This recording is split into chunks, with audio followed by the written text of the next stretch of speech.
Hola, soy Pepe Pérez Rivera. Bienvenidos y bienvenidas a este espacio a Hombros de Gigantes.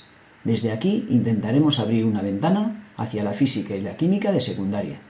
Si la propuesta te parece interesante, ánimo y vamos al lío.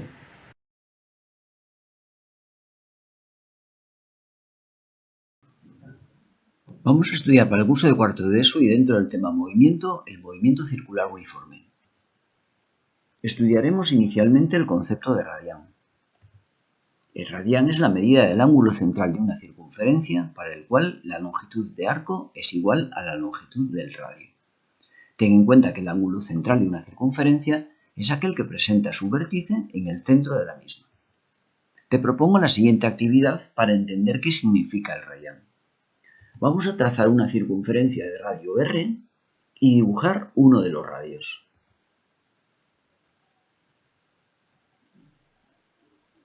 A continuación, mediremos la longitud del radio y cortaremos un alambre fino de esa misma longitud. Doblaremos el alambre con la curvatura de la circunferencia y lo situaremos sobre ella. Trazaremos el ángulo que abarca ese arco y cuando la longitud de arco es igual a la longitud del radio, el ángulo trazado es un radián.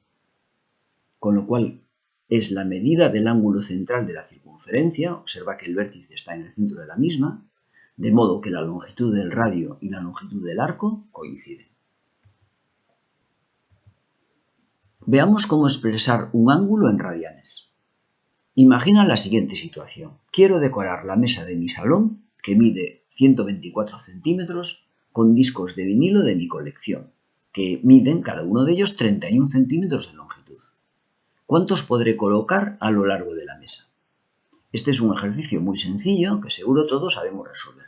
Basta con dividir la longitud total de la mesa entre la longitud de cada disco.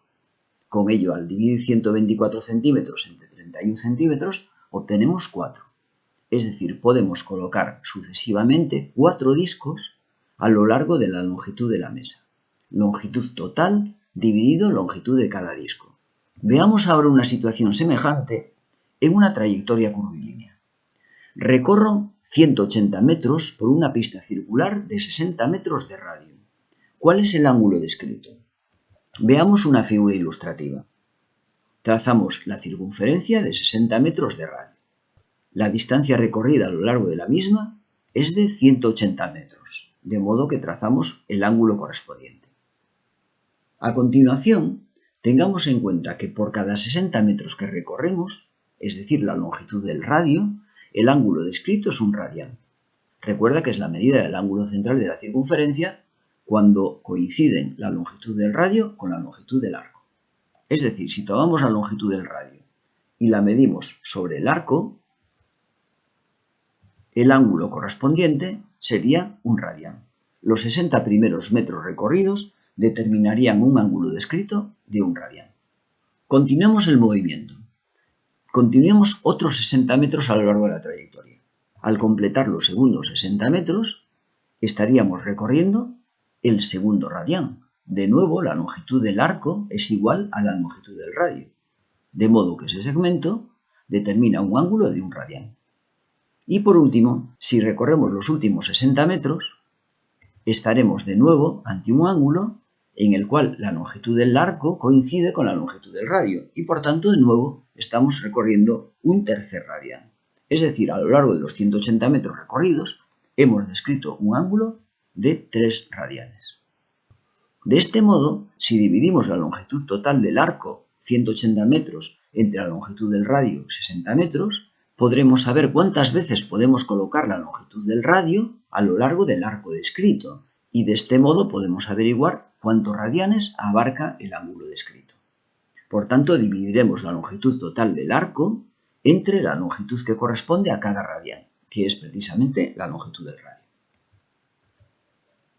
Analicemos a continuación el movimiento circular uniforme y tengamos en cuenta que lo que acabamos de hacer como introducción es precisamente porque la unidad de medida del ángulo del sistema internacional es el radián, de manera que en este contexto operaremos siempre en radianes. Vamos a definir la velocidad angular media. teniendo en cuenta que en este movimiento quien define la posición es el ángulo descrito. Si iniciamos nuestro movimiento en el punto de corte de la circunferencia con el eje X, medimos el ángulo a medida que vamos recorriendo la circunferencia y ese ángulo es lo que va a determinar la posición. Por tanto, si hay movimiento, habrá variación del ángulo y nos interesa saber si esa variación del ángulo se produce rápida o lentamente. El ritmo de cambio de ese ángulo lo vamos a llamar velocidad. Como la coordenada de posición ahora se representa mediante un ángulo, esa velocidad le añadiremos el término angular, velocidad angular. Esa velocidad angular será el ángulo descrito en la unidad de tiempo, el ángulo de recorrido cada segundo. Por tanto, dividiremos la variación neta del ángulo recorrido entre el tiempo total empleado en esa variación. De este modo, obtendremos una variación del ángulo en cada segundo. Cuando hablamos del movimiento circular uniforme, esta magnitud permanece constante, es decir, en un determinado intervalo de tiempo, el ángulo descrito siempre es el mismo, de manera que la velocidad angular es constante. Observa que esta magnitud en el sistema internacional se va a medir en radianes por cada segundo. Phi, el ángulo descrito, se mide en radianes y el tiempo en segundos. Por tanto, la velocidad angular, omega, se expresará en radianes por segundo. Existe una relación entre las magnitudes lineales y angulares que estudiaremos. De hecho, sabemos que la longitud de arco es igual al radio multiplicado por el ángulo descrito. Esto nace del concepto de radián, de manera que podemos obtener el ángulo descrito dividiendo la longitud de arco entre el radio. Si la expresión original la dividimos en ambos lados por el tiempo, tenemos la longitud de arco dividido el tiempo invertido, longitud recorrida partido tiempo, esto es el módulo de la velocidad. En el término de la derecha tenemos dos operaciones, un producto y un cociente. Dado que jerárquicamente son equivalentes, podríamos escribir esa expresión de esta manera. Efectuamos primero el cociente entre el arco y el tiempo y el resultado lo multiplicamos por el radio. Lo hacemos porque, así como el término de la izquierda representa la velocidad, longitud recorrida por unidad de tiempo, el término de la derecha representa precisamente la velocidad angular. De manera que aquí podemos obtener una relación directa entre el módulo de la velocidad y el valor de la velocidad angular. Observa cómo el módulo de la velocidad es omega, la velocidad angular, multiplicada por el radio. Esta relación entre las magnitudes lineales y angulares la empezamos en esta ocasión con estas magnitudes de trabajo. Se irán ampliando a medida que vayamos estudiando movimientos circulares en distintos aspectos. Y por lo que respecta a las magnitudes indicadas, delta S se relaciona directamente con delta phi. Y esa relación se establece, como hemos visto, a través del radio.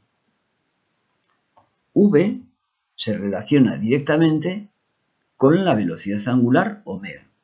También esa relación se establece a través del radio. Las magnitudes lineales y las angulares siempre se relacionan entre sí mediante el radio. Observa esta ecuación conocida del movimiento rectilíneo. Podríamos escribir una ecuación semejante en movimiento circular uniforme, de modo que S guarda relación directa con phi, S sub 0 lo hace con phi sub 0, V lo hace con omega, con la velocidad angular, y de este modo establecemos ese paralelismo. Observa que no solo se produce entre magnitudes, sino también entre ecuaciones, entre leyes físicas.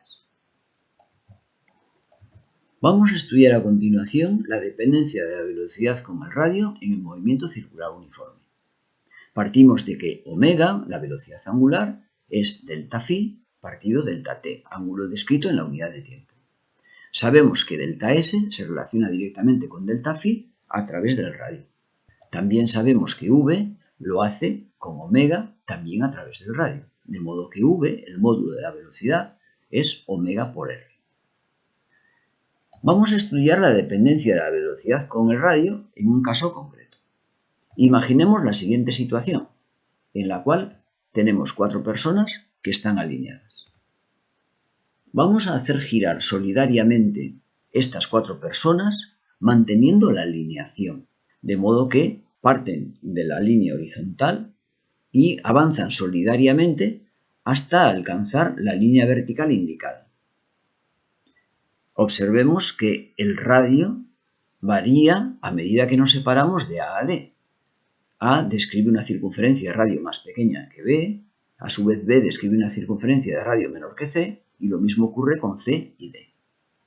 Sin embargo, tengamos en cuenta que a mayor radio, mayor arco recorrido. Y además, es importante destacar que si el giro es solidario, todos emplean el mismo tiempo en avanzar desde el punto de partida hasta el punto actual en el que se encuentran. Con lo cual, si el tiempo empleado es el mismo, pero a medida que nos desplazamos hacia afuera la distancia recorrida es cada vez mayor, necesariamente D, que es la persona que está más alejada, deberá correr con mayor velocidad que C, a su vez está mayor que B y a su vez está mayor que A. Es decir, que tal como vemos en la ecuación, si la velocidad angular es la misma, dado que se describe por todos ellos el mismo ángulo en el mismo tiempo, R va a determinar el valor de la velocidad. Al multiplicar la misma velocidad angular por radios diferentes, cuanto mayor sea el radio, mayor será el módulo de la velocidad con el que se tiene que desplazar cada uno de los móviles. El móvil que está más alejado tendrá que desplazarse con mayor velocidad que el móvil que está más cerca. El que está más cerca recorre menos distancia en el mismo tiempo. Tengamos en cuenta que aunque este movimiento lleva el término uniforme, movimiento circular uniforme, existe aceleración. La aceleración es esta magnitud que mide el cambio de velocidad. El cambio se puede producir en los aspectos numéricos, en el módulo, y se puede producir en la orientación. En este caso, dado que la velocidad angular es constante y el módulo de la velocidad es omega por r, un punto determinado que describe una circunferencia radio r tendrá un módulo que no va a variar en ningún momento, dado que omega siempre es el mismo y su radio también.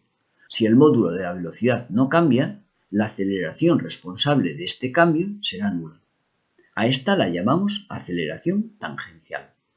Es la aceleración responsable de que cambie el valor numérico de la velocidad. Como esta no cambia, la aceleración tangencial es cero. Sin embargo, si nos fijamos en los aspectos direccionales, la dirección del vector va a cambiar. Recuerda que la dirección del vector velocidad es tangente a la trayectoria, y como puedes ver en la figura, la tangente en el punto A es diferente de la tangente en el punto B, con lo cual v sub A y v sub B van a ser diferentes en orientación, aunque no en módulo. Por tanto, debe de haber una aceleración responsable del cambio de la orientación del vector. A esta la vamos a llamar aceleración normal. Y en este caso, dado que hay cambio en la orientación, habrá aceleración normal. La determinaremos dividiendo el cuadrado del módulo de la velocidad entre el radio. O bien teniendo en cuenta que el módulo de la velocidad se puede escribir como omega por r, al sustituir en la ecuación en el numerador, elevamos al cuadrado, obteniendo omega cuadrado r cuadrado dividido r. Si simplificas un radio del numerador con el del denominador, obtienes una expresión de la aceleración normal en la cual aparece omega al cuadrado multiplicado por r. Tenemos, pues, dos expresiones para calcularla.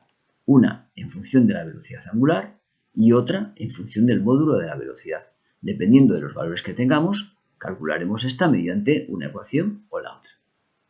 En el movimiento circular uniforme, a la aceleración normal la llamamos aceleración centrípeta. Y definiremos para este movimiento, igual que para cualquier otro movimiento repetitivo, periódico, los conceptos de período, como el tiempo invertido en un ciclo, en nuestro caso el tiempo invertido en una vuelta, y frecuencia. La frecuencia la caracterizaremos por nu, una letra griega. Observa que esta letra se parece a la v de velocidad, pero no es igual. Con lo cual, la frecuencia es el número de vueltas en la unidad de tiempo, el número de ciclos por cada segundo. Si el periodo son los segundos invertidos en cada ciclo y la frecuencia son los ciclos en cada segundo, podemos observar que estas magnitudes son inversas. La frecuencia es la inversa del periodo, y el periodo es la inversa de la frecuencia. Y es todo en esta ocasión. Si te pareció interesante la propuesta, nos vemos caminando entre la ciencia como siempre, subidos a hombros de gigantes.